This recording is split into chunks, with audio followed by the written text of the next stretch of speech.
अस्सलाम वालेकुम, welcome back to make you Munfarid. आज का टॉपिक है अपनी लाइफ में एक मेंटोर जरूर रखें। अब वो मेंटोर यही नहीं कि आपका कोई टीचर हो या आपका कोई एडवाइजर हो। मैं ऐसे इंसान की बात कर रहा हूँ जो आप कहीं किसी भी सिचुएशन में फंसे हुए या आप कोई डिसीजन नहीं ले पा रहे हो, आप उससे मशवरा करो और जो वो कहे उसे मानो। अब डिपेंड ये करता है कि वो शख्स होना कैसा चाहिए। वो शख्स आपका मोहसिन होना चाहिए। मोहसिन का मतलब का भला चाहने वाला। चाहे उसे बहुत सारी चीजों के बारे में पता ना हो, लेकिन उस बंदे का सही होना, सच्चा होना बहुत जरूरी है। उस बंदे का आपसे मोहब्बत होना बहुत जरूरी है, क्योंकि जब तक मोहब्बत नहीं होती इंसान किसी का भला नहीं चाह सकता। एक जेन्युइन राय तभी होती है जब आप किसी को चाहते हो, और ये गर्लफ्रेंड बॉयफ्रेंड वाला नहीं है। ये वो है कि जैसे कि हम अपने छोटे भाई, अपने बड़े भाई, अपने मम्मी डैडी दुनिया से प्यार करते हैं, उनका भला चाहते हैं, उनसे उनसियत रखते हैं। इसी तरह का कोई होना चाहिए।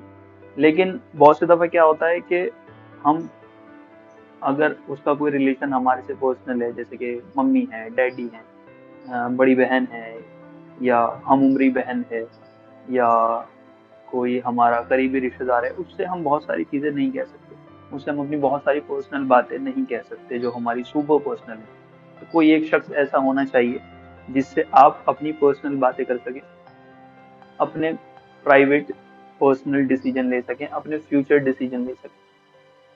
फ्यूचर डिसीजंस के लिए तो करियर के लिए आपको बहुत सारे एडवाइजर मिल जाएंगे।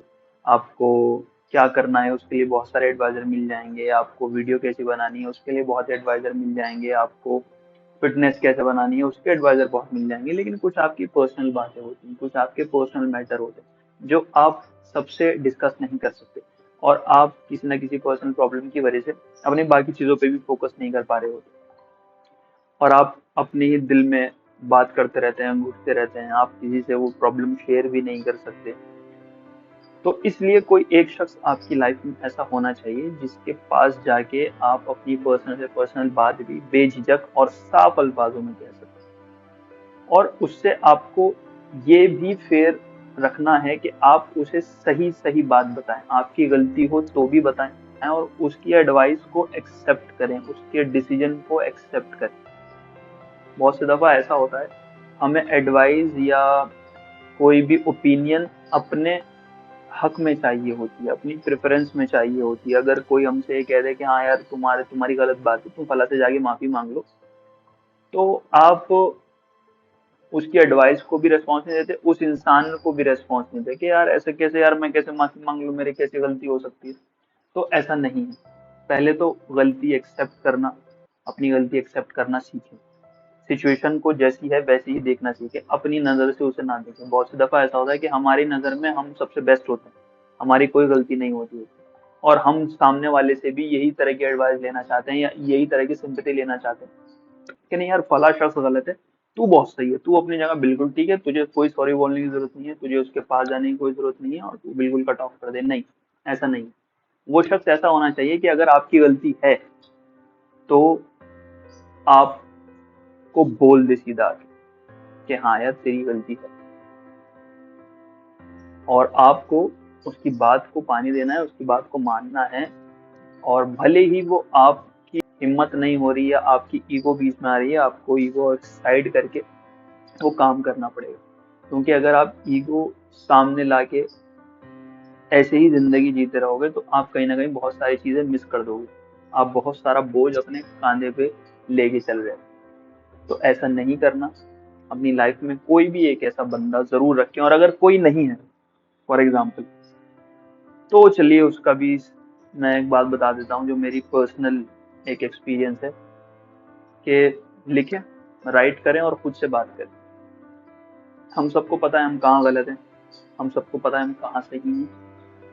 अपने आप से सेल्फ सजेशन मांगे कि मेरे लिए क्या करना सही है, मेरी लाइफ के लिए क्या करना चाहिए, मेरे पर्पस के लिए क्या करना चाहिए, क्या करके मैं हल्का फील करूँ। उसमें अपनी ईगो को बीच में ना आने दें। वो काम करें, सॉरी बोलना है सॉरी बोलें, किसी को जाके कुछ कहना है कह दें कि यार मुझे कहना था, एंड दैट्स इट, और उसके बाद हल्का फील कर रहे हैं। लेकिन कहीं जाके अपनी भड़ास नहीं निकालनी किसी भी इंसान पे। अगर आप कहीं जाके किसी गलत इंसान पे अपनी भड़ास निकाल दोगे, या जिसके साथ आपकी प्रॉब्लम है उसके जाके अपनी भड़ास निकाल दोगे, तो हो सकता है आप और ज़्यादा प्रॉब्लम में इन्वॉल्व हो जाओ।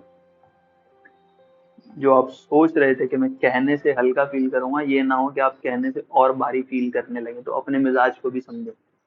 हर किसी का सोल्यूशन भड़कना नहीं है, या अपने आप को बस एज इट इज बयान कर देना नहीं है। कभी कभी एज इट इज बातें बयान करने से प्रॉब्लम और ज्यादा बिगड़ जाती है। उनके सामने वाला आपके साथ एम्पथाइज नहीं कर रहा, सामने वाला हो सकता है बेवकूफ हो, और ज्यादातर बेवकूफी होते हैं, समझदार लोग बहुत कम होते हैं दुनिया में। अल्लाह हम सबको समझदार लोग दे, लेकिन सब समझदार नहीं होते। कभी कभी तो हम खुद अपने आप को समझदार समझते हैं, पर हम होते भी नहीं। उसमें मैं भी हूँ। मैं भी कभी कभी बहुत सारी गलतियां, बहुत सारी बेवकूफियां कर लेता हूँ, और ऑब्वियसली सी बात है, सब करते हैं। That's normal. Nobody is perfect, तो इट्स ओके। ठीक है ना। But it's not to be okay कि अपनी खामियों को छुपाते रहो और उनको रफू करते रहो कि नहीं यार मैं ऐसा ही हूँ और ऐसा ही चलता है। नहीं, आपकी जो पर्सनैलिटी है ठीक है, आपका एक मिजाज है, लेकिन आपकी आदतें गलत हो सकती हैं, तो उन आदतों पे काम करिए और अपने आप को सही रास्ते पे लेके आइए। तो इंशाल्लाह आज के लिए इतना ही। मिलते हैं दूसरे वीडियो। तब तक के लिए खुदा हाफिज़।